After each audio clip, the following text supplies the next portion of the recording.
Ridiculed and penniless, a clerk survives on the grimy streets of Shenzhen. A decade prior, she stood inside a Ferrari, buried under 9,999 roses. She is Gloria Yip. What sparked the M Jade-Girl scandal? And how exactly did a ruthless Hong Kong tycoon ensure he completely destroyed her? Three converging powers orchestrated her destruction. An idol industry that froze her at 19. A billionaire who manipulated bankruptcy laws to starve his own toddlers. And a ruthless tabloid assassination. 1988. Booming Asian economies demanded a new cultural export from Hong Kong. Beyond martial arts, the market required a specific commodity, an avatar of absolute innocence. A 15-year-old high school student from Hong Kong discovered through a routine soft drink commercial provided the exact biometric blueprint the system was searching for. She was cast as Ashura in the Japanese-Hong Kong co-production The Peacock King. Casting directors bypassed theatrical capability entirely, favoring her specific ocular dimensions, the distinct curvature of her smile, and a vocal timbre that registered as perpetually juvenile. This was the genesis of the kawaii trap. In the Japanese entertainment sector of the late 1980s, kawaii, the aesthetic of aggressive cuteness, was not merely a fashion trend. It was a billion-dollar industrial standard. It was a highly regulated psychological product designed to soothe a notoriously overworked corporate workforce. The audience did not want a complex female protagonist with agency and flaws.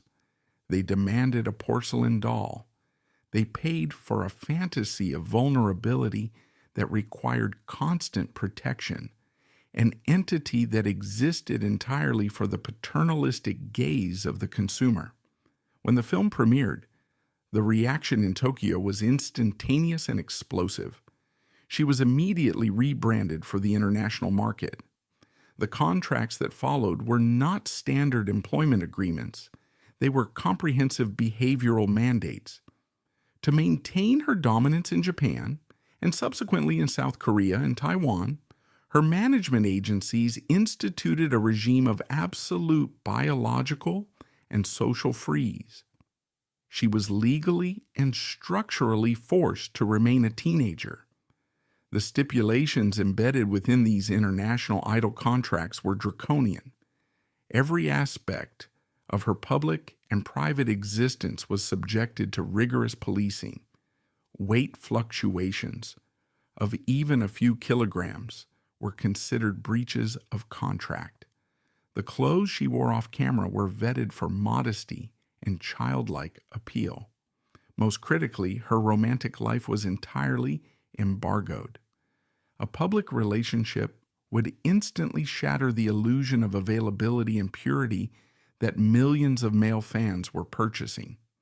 If she were seen holding hands with a man, the entire multinational supply chain of albums, merchandise, and endorsement deals would face immediate liquidation.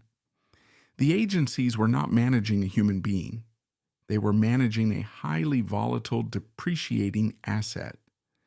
This environment created a profound psychological bifurcation. The public saw a perpetually smiling, wide-eyed girl experiencing the heights of global fame. The reality was a grueling mechanized existence. She was shuttled between recording studios in Taipei, press junkets in Seoul, and film sets in Tokyo. She released over 15 albums in multiple languages. She did not speak fluent Japanese or Korean, meaning she was performing lyrics she often had to learn purely by phonetic memorization. This linguistic barrier intensified her isolation.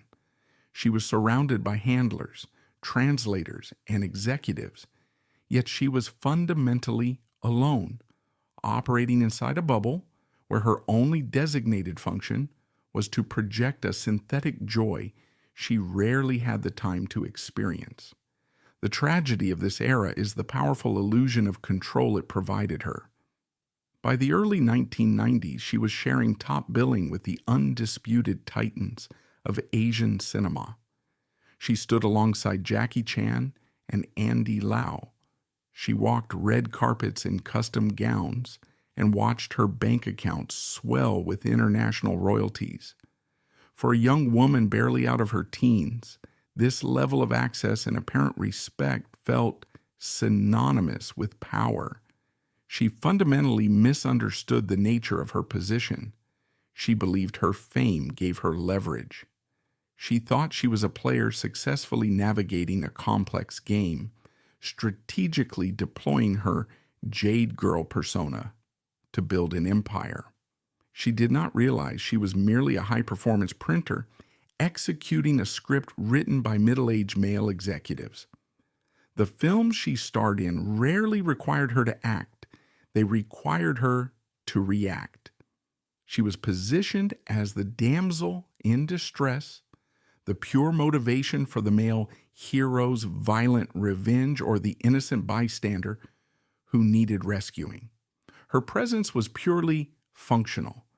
The millions of dollars she generated convinced her she was indispensable.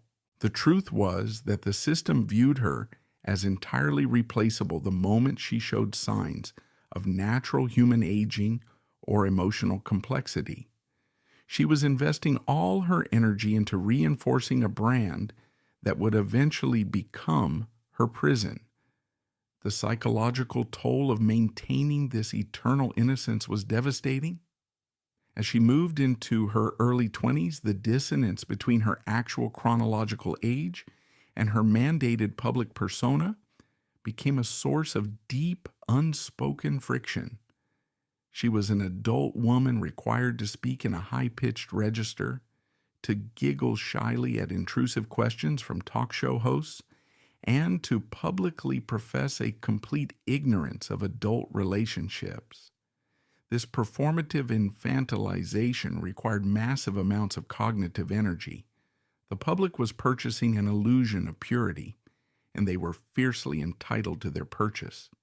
The machinery of fame had successfully separated Gloria Yip, the woman, from Gloria Yip, the idol.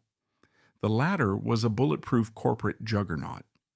The former was exhausted, heavily monitored, and utterly devoid of a personal support network that didn't have a financial stake in her compliance. By 1995, the cracks in the porcelain were beginning to show. The relentless schedule, the sheer physical exhaustion of constant international travel, and the suffocating pressure of being watched by millions created a critical vulnerability. She was 22 years old, yet she had spent her entire formative period living inside a highly pressurized corporate terrarium. She had no conventional life experience. She had never navigated the basic mechanics of independent adulthood without an agent negotiating the terms. She was a multi-million-dollar entity who was, in human terms, utterly defenseless. This state of profound fatigue is the necessary precondition for the arrival of the predator. She was tired of performing. She was tired of the relentless scrutiny. The idol industry had squeezed the life out of her, leaving a void that was primed to be filled by the first force that presented itself as a shield. The system had successfully stripped her of the tools needed to identify a threat disguised as a rescue. She was looking for a way out of the kawaii trap. She was looking for permission to finally put down the heavy burden of being perfect. She did not know that the exit she was about to choose led directly into a much smaller, much darker cage. 1999 marked the detonation of the Chan family facade. Gloria Yip was pregnant with their second child, a daughter, when the psychological isolation morphed into open hostility. Chan Pak Hao no longer bothered with the pretense of a discreet tycoon. He brazenly frequented high-end hostess clubs and entertainment venues, often ensuring his presence was noted by the same paparazzi networks that once chronicled his extravagant courtship. When Gloria confronted him, expecting the standard elite denial, she received a legal summons instead. He filed for divorce. Discarding any pretense of an amicable separation to protect his corporate image, he executed a sudden, violent ejection, tossing the mother of his children out of the financial fortress just as she was preparing to give birth. The initial legal proceedings in the Hong Kong courts appeared to deliver a swift victory for the discarded wife. The judiciary looked at the staggering wealth of the Chan enterprise and ordered a seemingly straightforward settlement. Chan Pak Hao was mandated to pay an initial sum of 8 million Hong Kong dollars in alimony, followed by a monthly child support stipend of $5,000. For a man who casually purchased customized Italian sports cars as introductory gifts, this court order represented a microscopic fraction of his net worth. The public assumed the matter was settled. The reality was that the court order was merely a piece of paper, and Chan Pak Hao possessed the capital to ensure it remained entirely hypothetical. This is the precise moment the strategy of financial abuse was activated. Chan did not write the check. Instead, he mobilized a phalanx of corporate lawyers and accountants. The early 2000s in Hong Kong provided fertile ground for aggressive wealth shielding. Chan systematically restructured his holdings. He executed a series of rapid asset transfers, moving properties, liquid capital, and company shares into the names of his parents and extended family members. He diluted his direct ownership of the toy manufacturing empire that bore his name.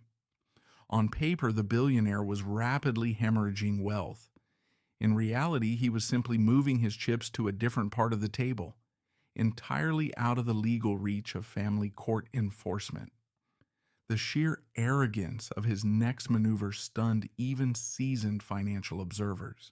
In 2001, the man who continued to reside in luxury properties and travel with private security officially filed for personal bankruptcy. He exploited a catastrophic loophole in the legal system. By legally declaring himself insolvent, he erected an impenetrable shield against the alimony and child support demands. The Hong Kong judicial system, designed to protect corporate entities from collapse, inadvertently provided a weapon for a vindictive husband to starve his ex-wife into submission. The court could not extract money from a man who was, according to certified accounting documents, entirely broke. Gloria Yip found herself in a terrifying new reality. She was 28 years old, raising a toddler and a newborn in a rapidly shrinking world. The marble floors of the Chan estate were replaced by a cramped, rented apartment. The army of domestic staff vanished, leaving a young mother who had never been permitted to manage her own finances, suddenly facing the brutal arithmetic of survival. She watched the bank accounts dwindle, while her legally bankrupt ex-husband continued to operate within the elite circles of the city. The law offered her no recourse. Every attempt to enforce the settlement was met with a wall of bankruptcy protection. The psychological toll of this financial strangulation was immense. She was trapped in a state of suspended animation. She could not afford prolonged litigation against a man whose family retained unlimited legal funding. She was entirely responsible for the daily physical and emotional care of 2 traumatized children. During the darkest hours in that small apartment, she returned to the only active control she possessed. She needed her cheap blocks of clay. The sculpting shifted from a quiet hobby to a vital psychological anchor. The repetitive physical labor of forcing the mud into distinct shapes kept her mind tethered to reality while the legal system dismantled her life. She molded small protective figures, silently building a miniature army of resilience on her kitchen table while the world outside assumed she was simply fading away. But survival requires capital. By late 2001, the absolute necessity of feeding her children forced her hand. She had to break the fundamental rule of her gilded cage contract. She had to attempt a return to the entertainment industry.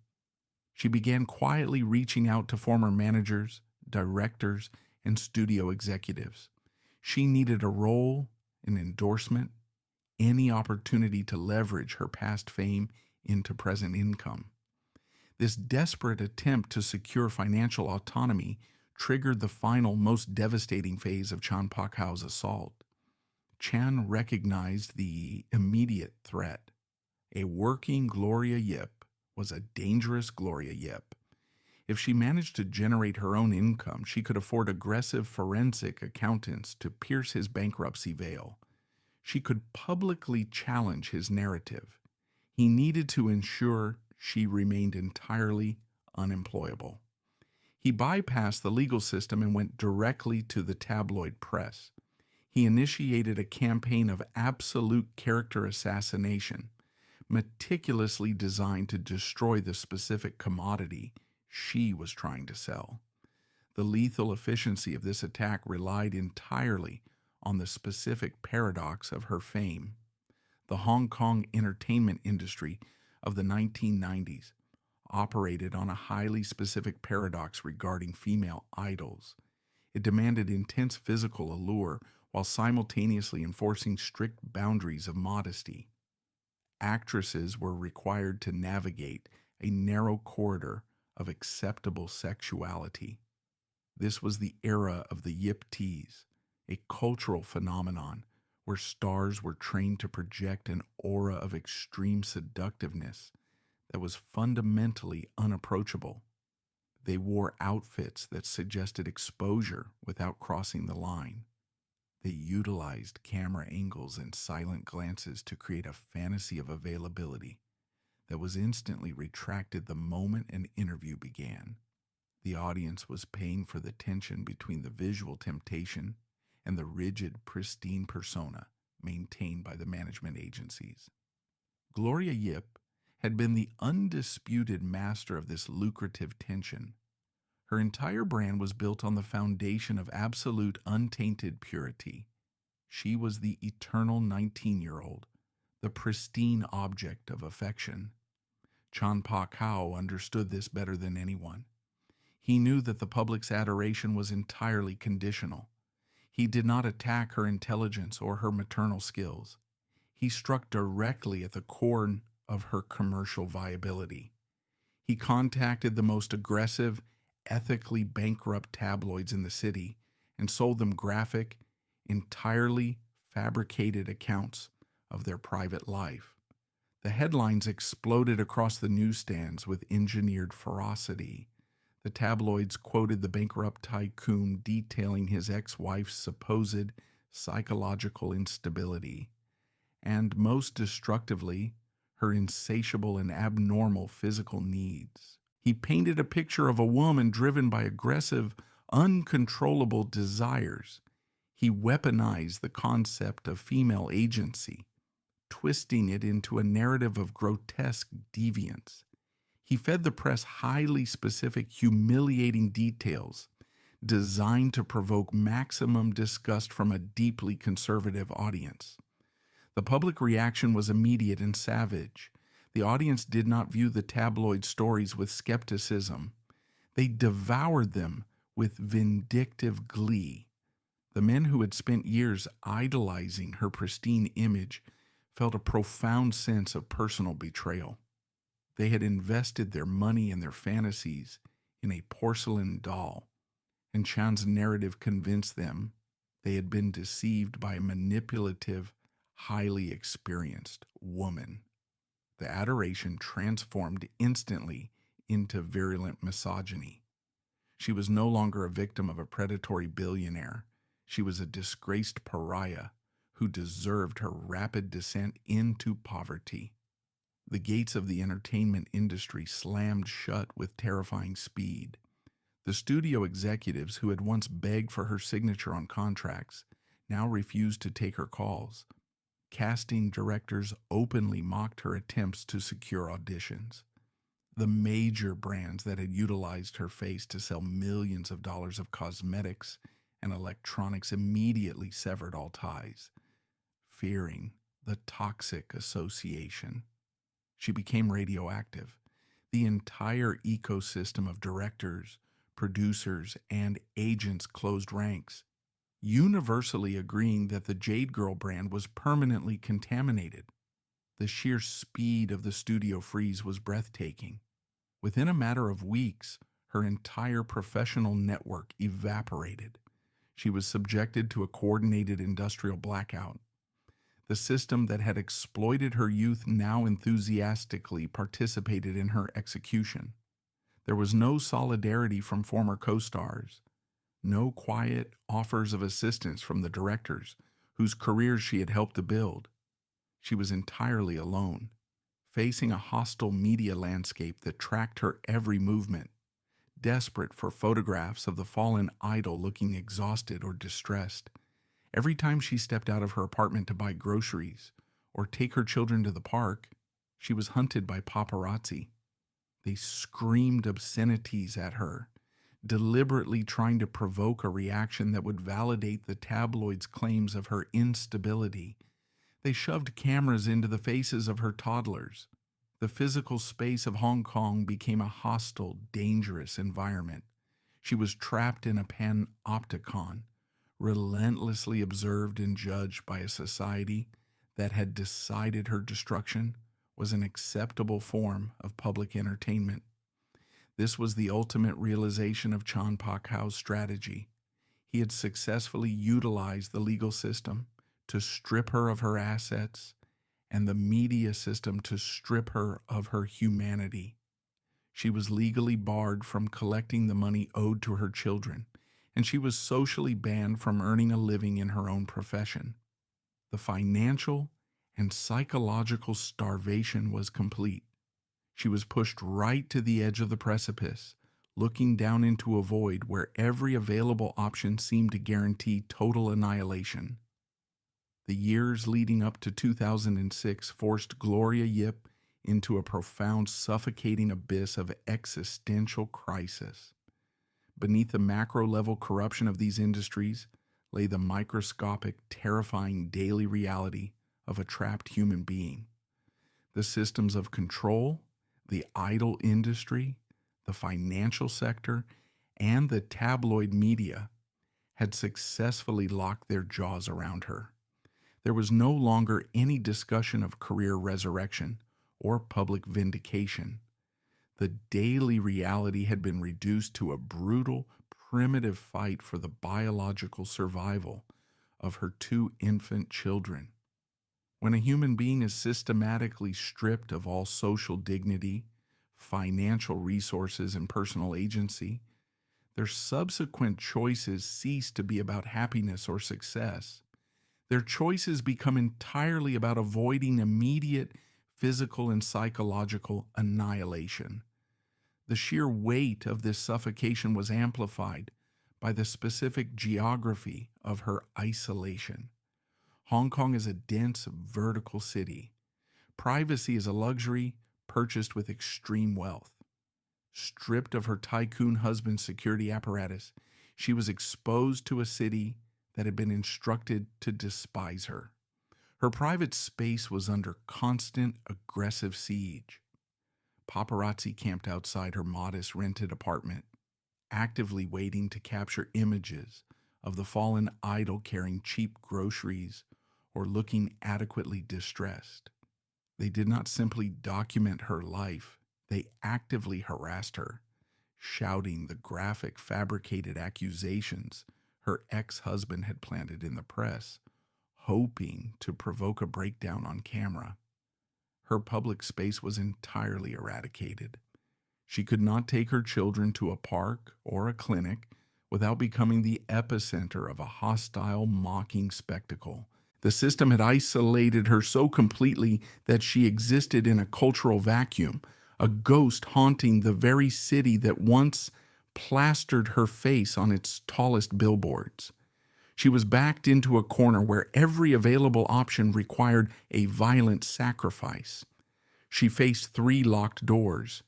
Each represented a different mechanism of total subjugation. The first door was the path of accepted ruin. This meant surrendering to the narrative the tabloids had written. It meant remaining in Hong Kong, applying for state welfare, and accepting her permanent status as a public pariah. It required her to raise her children on the meager scraps of government assistance, subjecting them to a childhood defined by their mother's manufactured disgrace. Every school application, every social interaction would be tainted by the fabricated history of her deviance. She would have to accept that she was a defeated woman, allowing Chan Pa-Kao to utilize her visible poverty as a permanent public monument to his own power and her inherent worthlessness. The second door was the path of legal warfare. This was the illusion of a fight. To challenge Chan Pa-Kao's fraudulent bankruptcy, she would need to retain elite forensic accountants capable of tracing offshore shell companies and hidden family trusts. She would need a legal team willing to wage a multi-year war of attrition against a billionaire who had unlimited resources to file endless continuances and appeals. She had zero capital. To open this door meant accumulating crushing, insurmountable debt in a jurisdiction that had already proven its willingness to protect the wealthy patriarch. Furthermore, the courtroom would simply become a secondary site of abuse. Every hearing would generate a new cycle of tabloid frenzy, bleeding her dry financially while simultaneously feeding the media machine that was devouring her sanity. The legal system was not a mechanism for justice. It was an arena where she was guaranteed to be slaughtered slowly. The third door was the most insidious, whispered quietly by intermediaries who understood the true nature of Hong Kong's patriarchal elite. This was the door of physical and moral submission. It involved returning to Chan Pa-Kao or his family and begging for a private, unofficial allowance. It meant accepting the role of the defeated kept woman in exchange for a quiet stipend to feed her children. She would have to publicly and privately swallow the abuse. She would have to accept his infidelities, his control, and his absolute dominance. She would be permitted to exist, but only as a completely broken subordinate, her dignity entirely eroded, serving as a permanent living proof that the Tycoon possessed the power to crush an icon and then benevolently keep her as a pet. Every single escape route was blocked by her ex-husband's calculated cruelty. She was entirely out of moves on the board he had designed, but there was a blind spot in his architecture of destruction.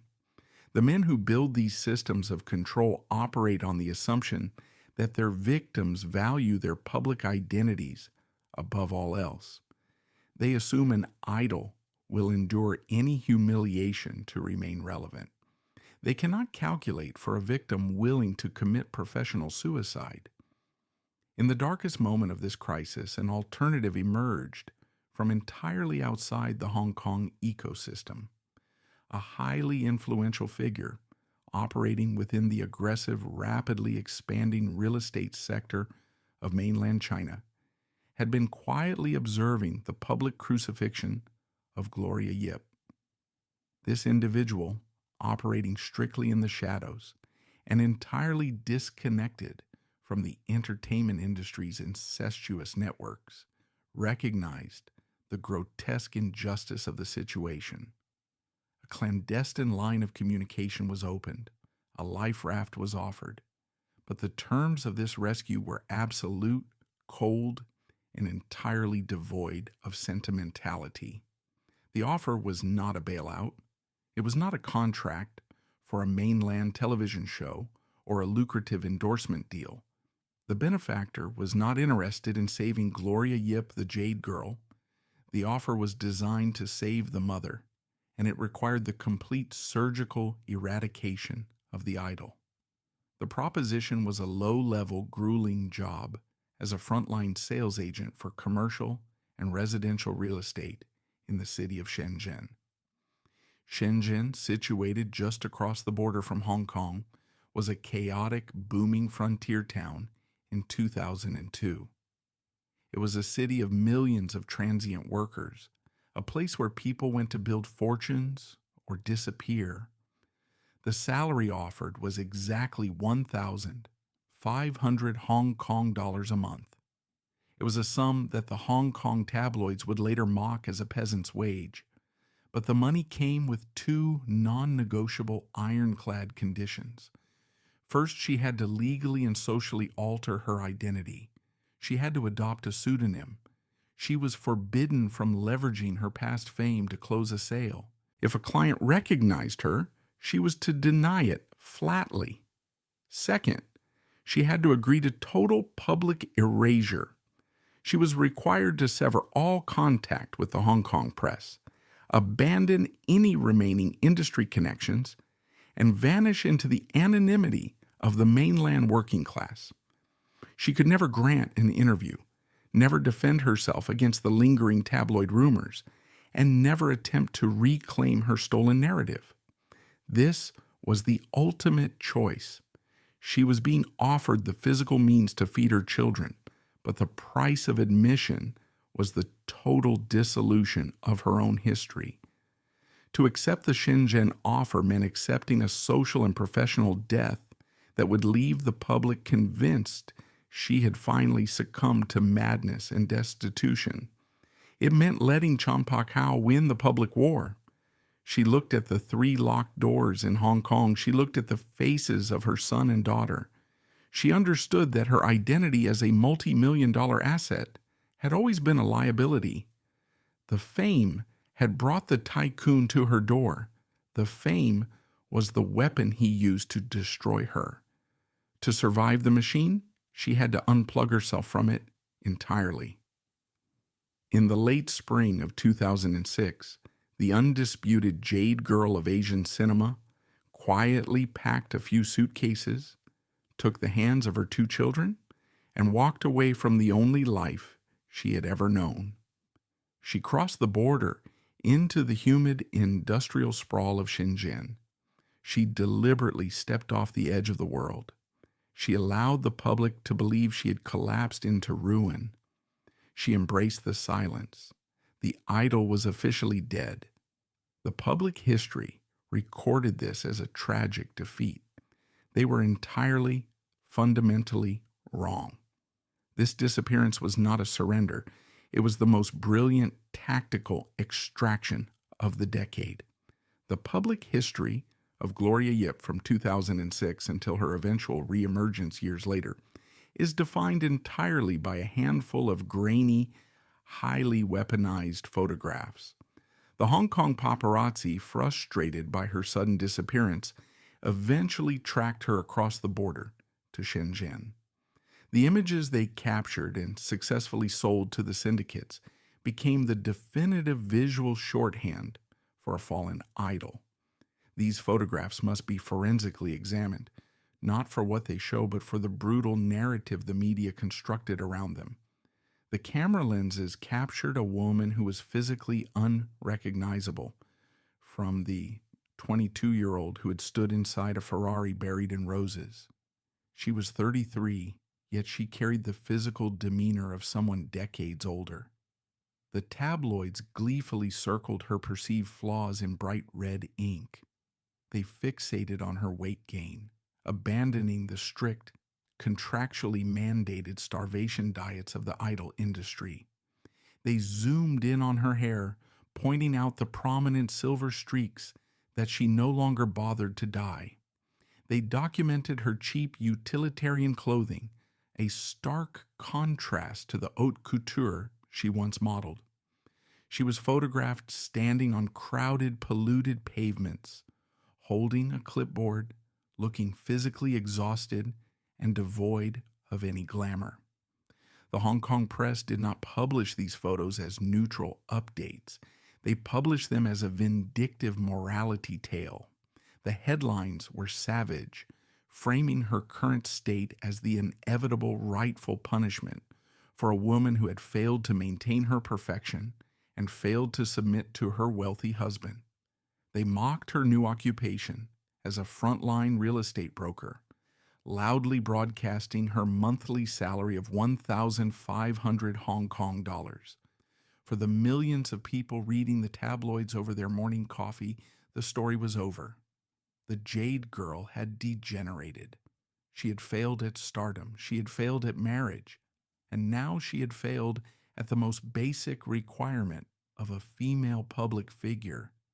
She had failed to remain beautiful. It looked like the absolute, unquestionable victory of the system.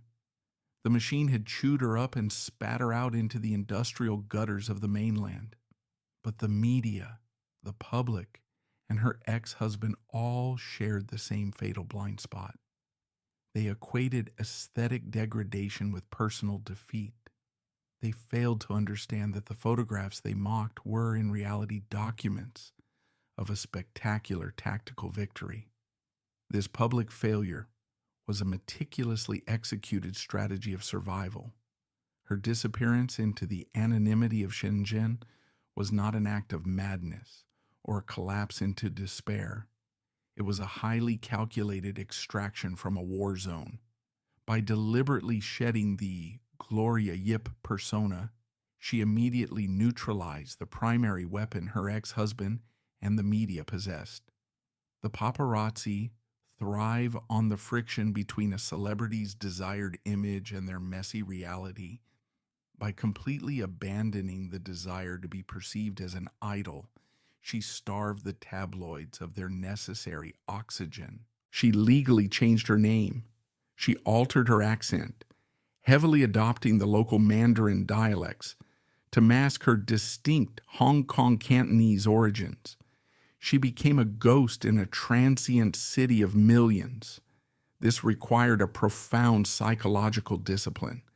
If a potential buyer from Hong Kong walked into her real estate office and recognized the faint traces of the former superstar beneath the tired exterior, she had to look them dead in the eye and flatly deny her own identity. She had to actively participate in her own erasure. This was not a humiliation. It was an impenetrable shield.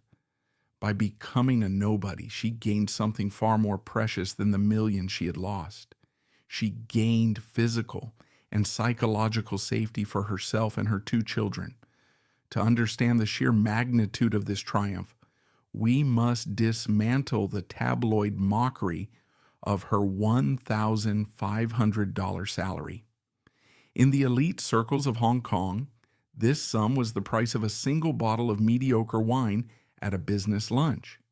To the media, it was proof of her utter destitution. But the mathematics of autonomy operate on an entirely different scale than the mathematics of luxury. During her marriage, she lived in a multi-million-dollar mansion, yet she possessed absolutely zero financial agency. Her food, her housing, and her security were entirely contingent upon the volatile, conditional approval of a hostile tycoon. Every dollar spent was a chain linking her to her abuser. The $1,500 she earned in Shenzhen was fundamentally different. It was blood money, earned through exhausting, humiliating footwork in the humid streets, but it was exclusively hers. It was a razor-thin margin, barely enough to cover the rent of a cramped apartment and basic school fees. But it was untainted. This small, mocked salary meant she did not have to return to Hong Kong. It meant she did not have to negotiate with Chan Pak Hao's lawyers. It meant she did not have to trade her dignity for a quiet allowance. The tabloids laughed at her poverty, entirely missing the profound, quiet revolution taking place in that small Shenzhen apartment. She had traded the suffocating paralysis of a gilded cage for the brutal, exhausting but undeniable freedom of the working class. The physical fatigue captured in those paparazzi photographs was not the exhaustion of a broken woman. It was the honest fatigue of a mother actively carrying the entire weight of her family's survival on her own shoulders. Yet physical survival was only half the battle. The idol industry and her abusive marriage had systematically attempted to hollow out her interior life, reducing her to a function. First a commercial product, then a silent wife. To truly survive, she needed to keep the core of her human identity alive, even while her public identity was dead. She achieved this through a meticulous, secret continuation of her creative resistance. In Hong Kong, during the darkest days of her isolation, she had used clay to assert control over her environment. In Shenzhen, operating on a microscopic budget, she adapted. She could not afford expensive sculpting materials or studio space. Instead, after finishing her grueling shifts at the real estate agency after putting her 2 children to sleep, she sat at her small kitchen table and turned to the cheapest materials available, paper and paste. She began creating intricate, delicate paper crafts. She utilized techniques of papier-mâché and traditional cutting, transforming discarded, worthless scraps into structured, intentional objects. This was not a casual hobby to pass the time. It was a vital psychological pulse check. In a life entirely defined by harsh economic realities and the demands of raising toddlers single-handedly, these late-night hours were the only fraction of the day that belonged exclusively to her. These paper crafts served a dual purpose. First, they were an economic supplement. She would quietly sell these small creations at local weekend markets, adding a few crucial dollars to her strict budget. But more importantly, they were an act of profound defiance against the system that had tried to erase her. The entertainment industry had told her she was only valuable if she looked 19 and followed a script. Her ex-husband had told her she was worthless without his capital. By using her own hands to create something from nothing, she was constantly, quietly proving them wrong. She was rebuilding her shattered ego piece by piece, paper layer by paper layer. The public thought the artist had died.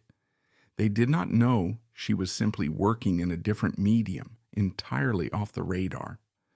While Gloria Yip was painstakingly building a new life from paper and sheer willpower in the shadows, the man who had orchestrated her ruin was about to test the limits of his own systemic protection. The documentary must now pivot to examine the ultimate failure of the predator. For years, Chan Pak Hao had operated with the absolute terrifying impunity granted to the ultra-wealthy men of his era. He had successfully utilized offshore accounts, family trusts, and the blunt instrument of personal bankruptcy to legally starve his ex-wife and evade his responsibilities as a father. He believed the rules of economic gravity did not apply to him, but the architecture of his empire, much like the facade he presented to the world, was built on highly leveraged illusions. As the global financial landscape began to shift dramatically toward the end of the 2000s, the aggressive, opaque accounting maneuvers that Chan had utilized to hide his wealth began to unravel. The Hong Kong authorities, previously passive, were forced to scrutinize the complex webs of corporate restructuring he had employed. By 2009, the toy billionaire was no longer commanding the business pages as an invincible tycoon. He was facing massive, devastating allegations of corporate fraud and financial malpractice. The real estate bubbles and the leveraged buyouts that had fueled his arrogant displays of wealth began to collapse. The legal system, which he had so masterfully manipulated to crush a single mother, finally turned its vast machinery against him. He was dragged through grueling public hearings. The man who had deliberately leaked humiliating, fabricated stories about his wife's private life to the tabloids now found his own highly guarded financial secrets splashed across the front pages. His creditors circled with the same predatory intensity as the paparazzi he had once hired. The poetic justice of this collapse is staggering. The system of elite male financial evasion that had felt so overwhelmingly powerful, so utterly unbeatable when deployed against a vulnerable 28-year-old woman, proved to be fundamentally hollow. Chanpak Hao's entire empire was revealed to be a precarious house of cards, sustained by debt and deception. He had declared a fraudulent bankruptcy to avoid paying $5,000 a month in child support. A decade later, he was facing the reality of genuine, catastrophic financial ruin. His subsequent fall from grace lacked the cinematic tragedy of a fallen idol, but it provided a vital, objective truth. The man who had publicly claimed that Gloria Yip was unstable, deviant, and incapable of managing her own life was ultimately exposed as a man whose entire existence was built on unsustainable, fraudulent foundations. His system didn't just break the women he purchased, it eventually consumed him as well. Viewed through the lens of this systemic collapse, that grainy photograph of the 33-year-old real estate agent fundamentally shifts in meaning. The media consumed her departure as a Greek tragedy, the agonizing, humiliating collapse of a woman who flew too close to the sun. In reality, they were documenting a masterclass in tactical retreat. This supposed collapse was not a defeat. It was the precise moment she abandoned a battlefield that was rigged to guarantee her slaughter. By actively embracing professional death, by voluntarily stepping into the abyss of anonymity and poverty, she secured the physical survival of her children and the psychological freedom to rebuild her own mind. The system had demanded her destruction. She gave them the illusion of destruction, leaving the Jade-Girl dead on the floor while the real woman walked quietly out the back door. This is not a story of victimhood. It is not a story of a woman broken by a billionaire. It is the story of a woman who looked at an unbeatable predatory machine, calculated the exact price of her freedom, and paid it in full. She was now ready to resurrect. 2014. The Arsenal in Venice, Italy, a cavernous, historic shipyard, stripped of its industrial machinery and transformed into a silent, cavernous sanctuary for global contemporary art. The Arte Laguna Prize is exhibiting the works of its top 30 international finalists. The space is defined by critical observation, academic rigor, and absolute aesthetic control.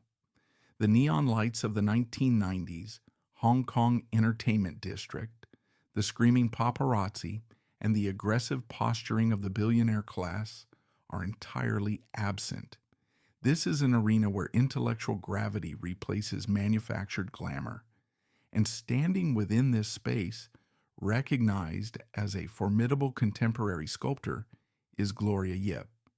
Bypassing the entertainment system entirely, she refused nostalgic comebacks or humiliating contracts to play the fading mother of a new generation's Jade-Girl. Instead, she returned to the single material that had offered her compliance when her human handlers demanded submission: the mud. The journey from a windowless Shenzhen apartment to the pinnacle of the European art world was a process of deliberate, grueling, academic reconstruction. When the financial pressure slightly eased as her children entered school, she did not seek out casting agents. She sought out university admissions officers. In 2008, a woman in her mid-30s walked across a stage to receive a Bachelor of Arts degree from the Hong Kong Art School. She was older than her professors and entirely stripped of her former celebrity ego. 5 years later, in 2013, she secured a Master of Fine Arts degree from the Royal Melbourne Institute of Technology in Australia. This academic pursuit was not a casual search for a hobby. It was a rigorous, highly disciplined reclamation of her own intellect. The idol industry had systematically infantilized her, demanding that she remain perpetually naive, uneducated in the mechanics of the world, and entirely reliant on male executives for direction. By subjecting herself to the severe critique of the contemporary art world, by defending her thesis, and by mastering the complex physical chemistry of ceramics and bronze, she forcefully rewired her own identity. She was no longer a passive object waiting to be directed. She was the director, the author, and the engineer of her own output. Her artistic portfolio is intensely political. It is a direct, unblinking confrontation with the patriarchal structures that nearly consumed her. Her celebrated masterpiece, exhibited under the title Home Poem, requires deep forensic examination to understand the absolute brilliance of its execution.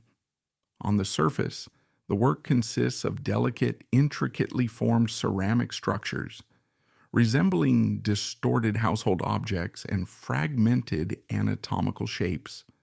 But the true power of the sculpture lies encoded within its surface.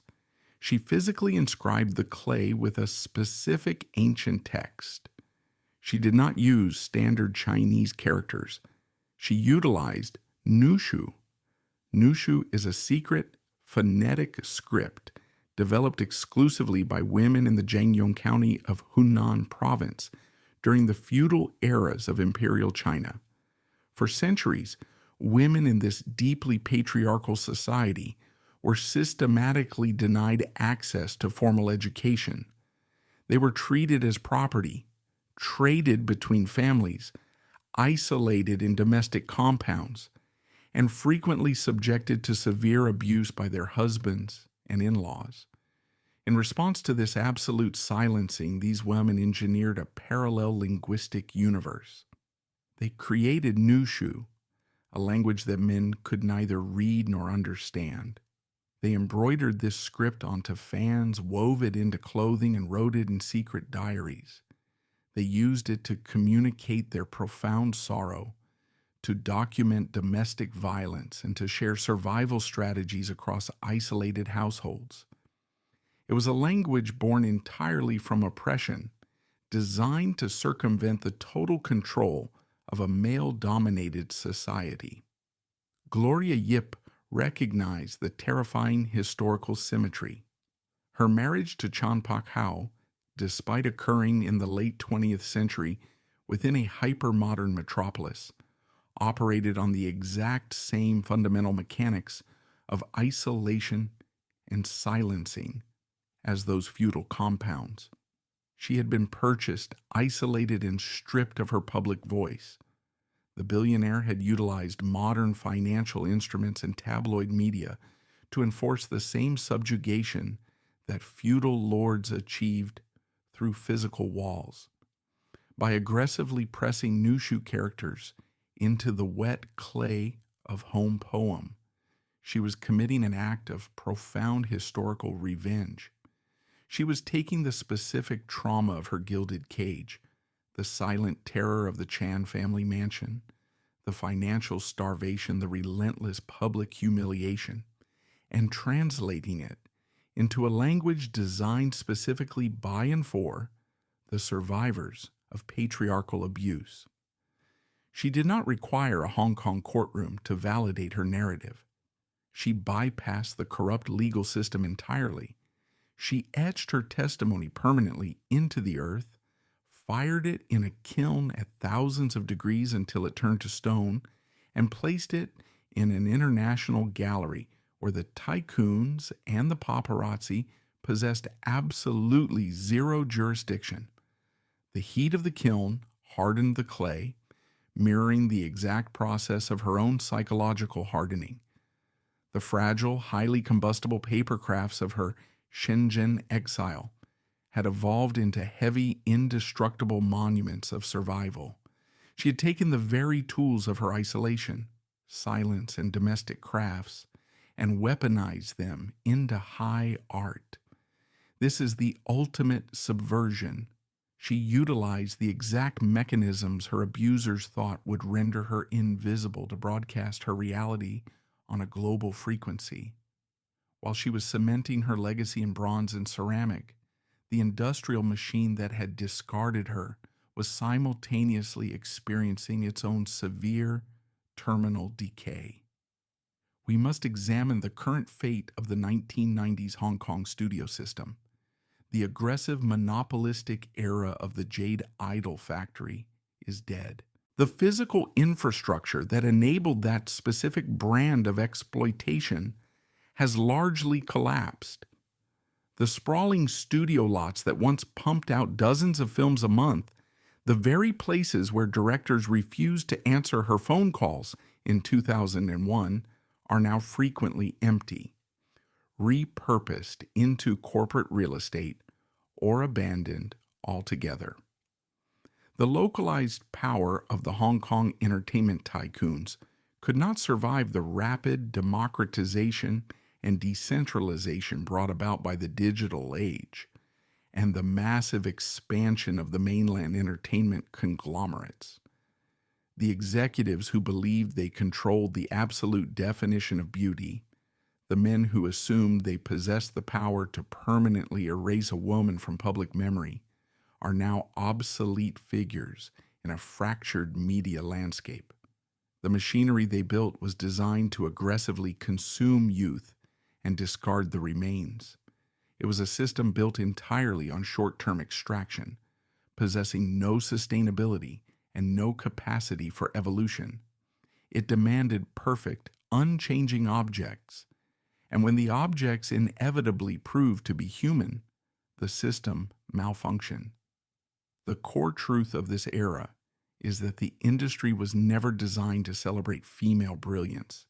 It was a sophisticated pricing mechanism. It existed solely to determine the commercial value of a woman's innocence, to control the distribution of that innocence, and to consume it until the asset was completely depleted. It relied entirely on the compliance of its subjects.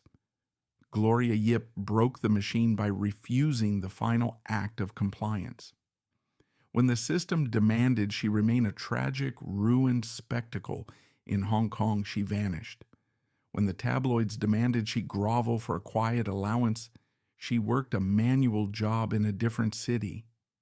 When her ex-husband utilized his capital to destroy her voice, she learned a secret, ancient language and spoke through the mud.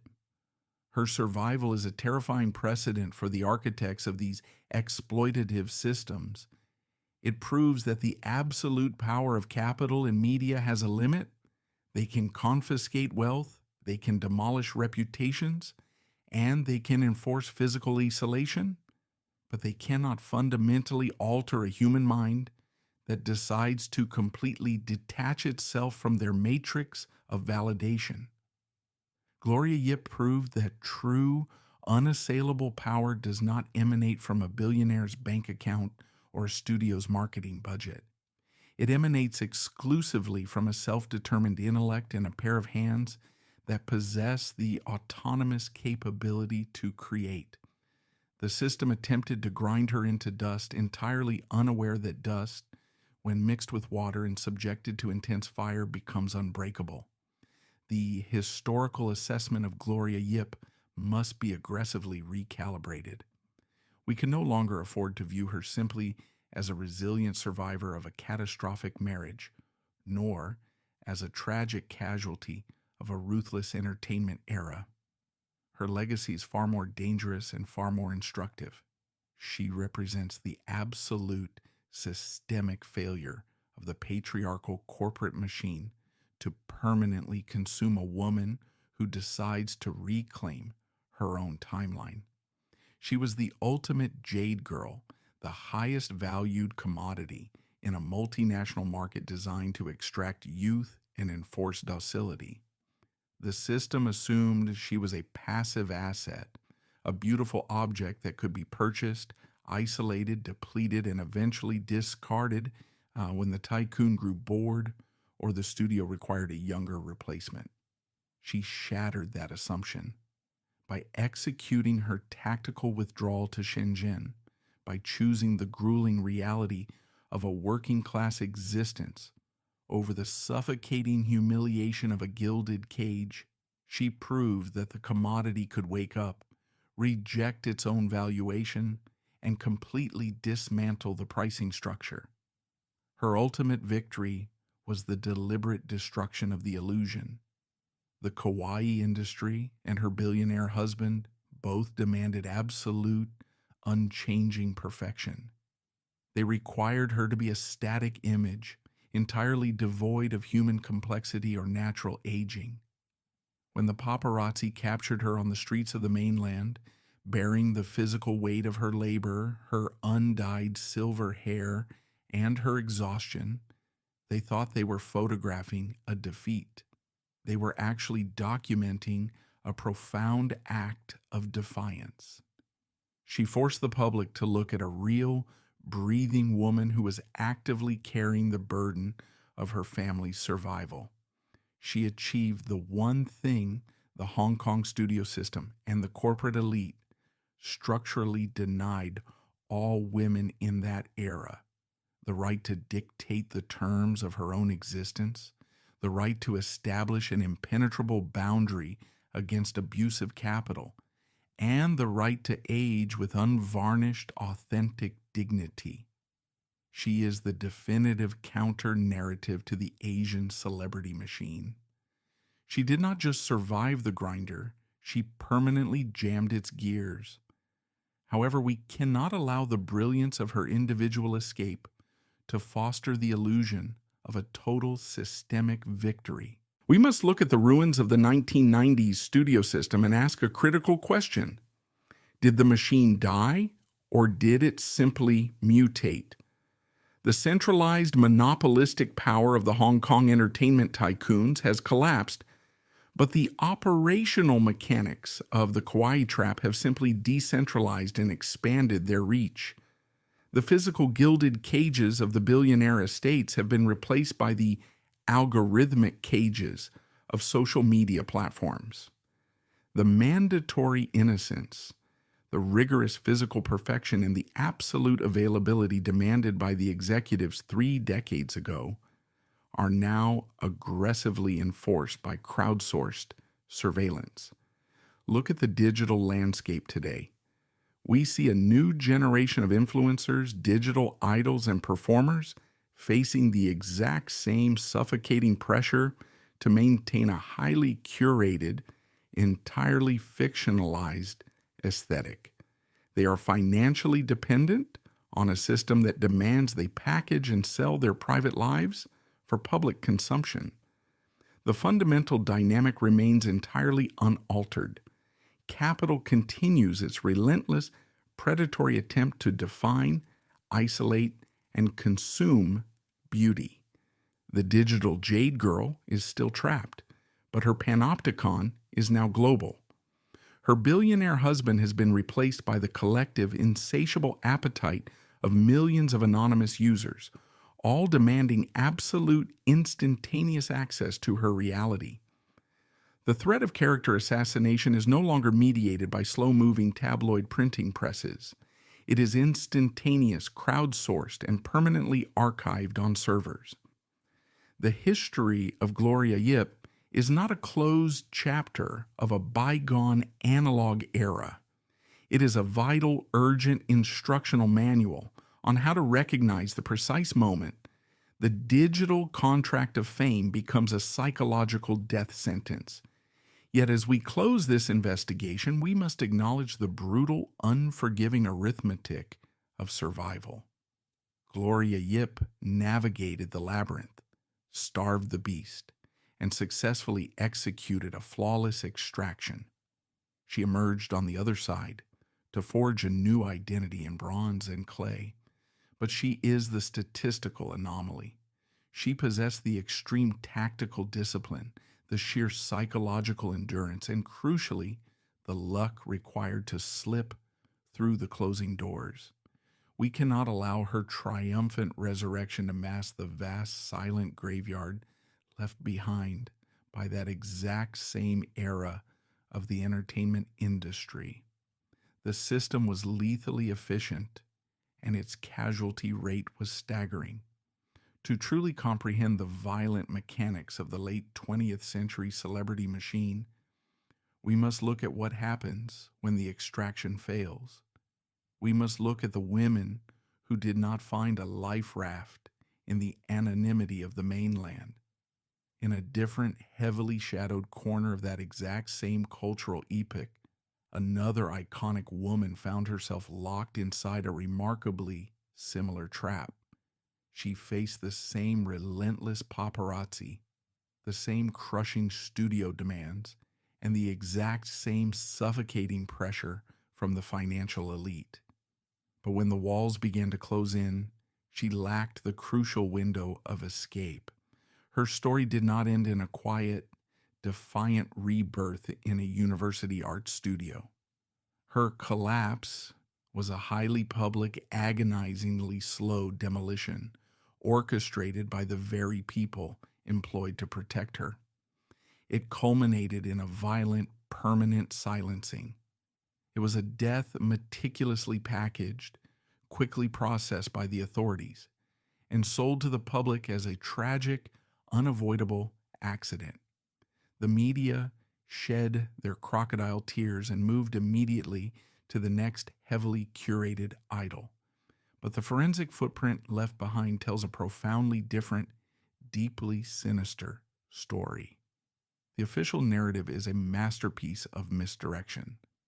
Next time, we will dismantle that perfect alibi. We will investigate the suppressed archives, the ignored testimonies, and the structural complicity of an entire industry to reveal how the system did not merely break her. It executed a flawless, highly profitable murder